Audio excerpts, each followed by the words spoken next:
seguimos con Ignacio Bartesay y Bárbara Mainzer hablando de esto. Una propuesta que hizo Bárbara. Bárbara propuso terminar el ciclo con esto y me parece muy bien, la verdad, porque nos ubica en un mundo complejo, en un mundo que es de difícil comprensión. Es de difícil comprensión para los expertos. Imagínense ustedes lo que será para la gente común, digamos, ¿no? Y esto que decía Ignacio de situaciones como el Brexit, donde se le pregunta a gente de fenómenos de una enorme complejidad. Lo hemos visto también acá en Uruguay, con plebiscitos donde las decisiones eran... Yo siempre digo, pero al final les pagamos a los políticos para que nos resuelvan las cosas y nos tiran a nosotros la resolución de un asunto que no sabemos, que no tenemos más que reaccionar con el estómago, y después se ven determinados resultados que no son los mejores para el interés general, ¿no?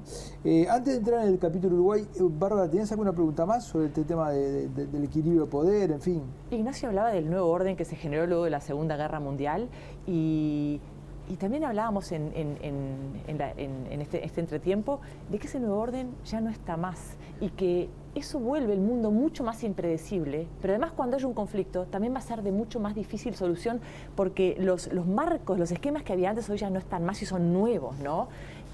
Eso era el derecho internacional público clásico, la diplomacia, los tratados, esas fotos que todavía se siguen observando, que son los presidentes y los cancilleres firmando acuerdos de paz y eso ya no es más la forma en que se van a resolver los conflictos, porque los actores han cambiado, porque algunos actores centrales se han debilitado, porque las organizaciones internacionales no logran resolver los conflictos. Vaya a ver lo que pasa con la OEA, con lo que tiene que ver con Venezuela, lo que pasó con la UNASUR, que ya está casi desaparecida, por no decir desaparecida. Los organismos internacionales en general están en una crisis. A mi juicio porque demoraron mucho en reformarse.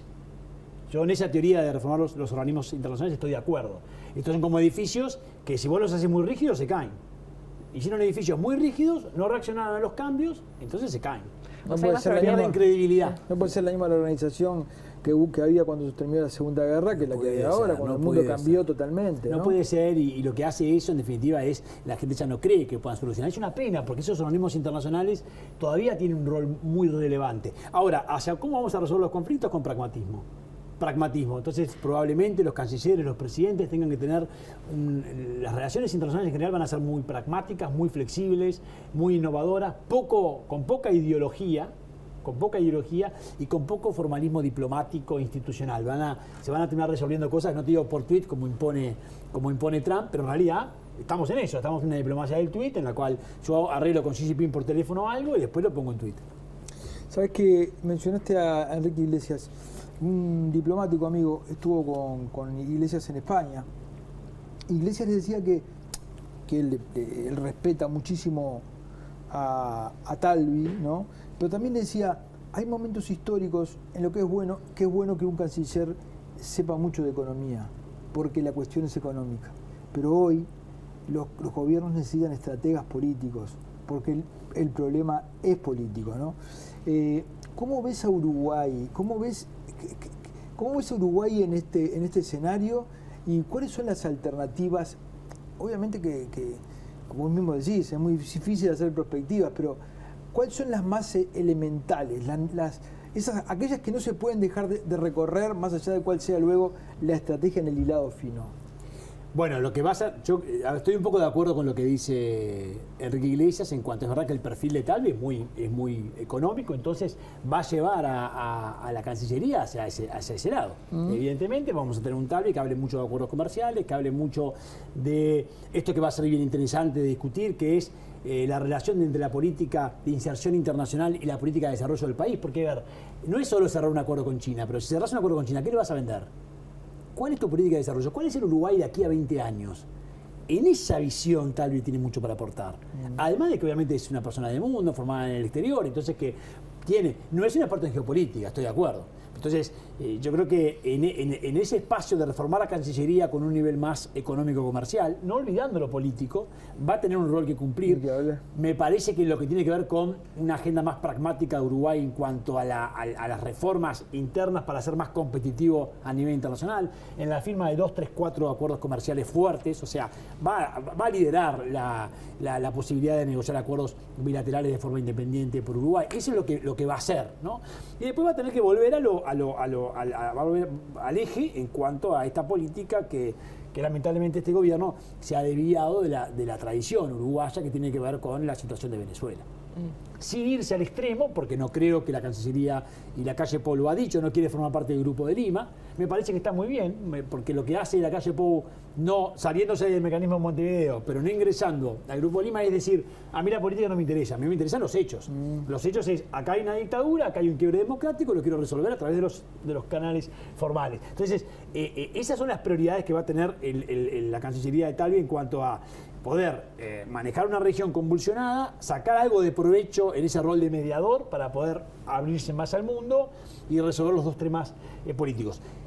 Quizás sí va a ser bastante difícil con esta Cancillería imaginar una discusión más geopolítica a nivel internacional, cuestionamiento de nuestra posición en algunos organismos internacionales. Eso quizás no es el perfil más adecuado del canciller, ¿no? O sea, es un tema de que va a priorizar algo que también Uruguay necesita, que es una agenda muy económica comercial que también hemos tenido pocos resultados en estos años, ¿no? Hablabas de América Latina incendiada y Uruguay tiene una enorme institucionalidad y nos mantuvimos al margen de todo este lío, pero ¿cómo hacer para mantenernos al margen? Porque el humor de la gente cada vez hay que estar más atento, ¿no? Hay que seguirlo esto, ¿no? Porque esto de que en Uruguay no pasa nada, lo escuchamos mucho con la corrupción. Se dice siempre, no, en Uruguay no hay corrupción. No, es un error decir que en Uruguay no hay corrupción. En Uruguay tuvimos muchos hechos de corrupción en los últimos años y existieron siempre. Es un tema de escala también. Tenemos una corrupción a la medida. Tenemos una corrupción a la medida de nuestro tamaño. Exacto. Pero la corrupción está. Entonces, eso de decir, no pasa nada. Por eso, con preocupación, la Calle Pou le consultó a Tabaré Vázquez cómo estaba viendo Uruguay lo que pasó en Quibón esos 2 fines de semana seguidos. Porque, ¿qué se observa? Si uno mira la televisión y ve ese nivel de violencia en la calle de Montevideo, uno se preocupa. ¿Por qué? Porque, como decíamos al principio, 100 personas en Montevideo te generan un hecho de inestabilidad social grave. Entonces, vos no podés no atender esa situación. Que es cierto que Uruguay tiene otros indicadores, otro desarrollo institucional, que es cierto que Uruguay no tiene los índices de pobreza que tiene Bolivia, que tiene Ecuador, que tiene Argentina, es cierto. Pero ojo que Chile tiene indicadores muy buenos. Y sin embargo, hay muchos reclamos que quizás en Uruguay también están desgastando. Ponemos un ejemplo, la seguridad. ¿Alguien va a decir que no hay cansancio en Uruguay sobre los temas de seguridad? Hay cansancio. ¿Eso puede generar un estallido social con algunos brotes de violencia? Ah, sí, para mí eso está a la vuelta de la esquina. Si tenemos 2 años más sin resultados, está a la vuelta de la esquina. Entonces, o es un factor o es otro, que va a tener la dimensión de Uruguay, pero que tenemos que seguir esto con preocupación. Sí, tenemos que seguirlo porque las sociedades tienen los mismos vínculos de conexión y tienen. El uruguayo es un poco más conservador, reclama menos, asume más, es también parte del perfil. No es lo mismo un chileno, un argentino que un uruguayo. No tenemos problemas como el problema indígena en Bolivia y en Ecuador, como comentábamos. No tenemos. Bueno, en eso hay ciertas ganancias, ¿no? Pero de todas formas son fenómenos que tenemos que observar con mucha atención.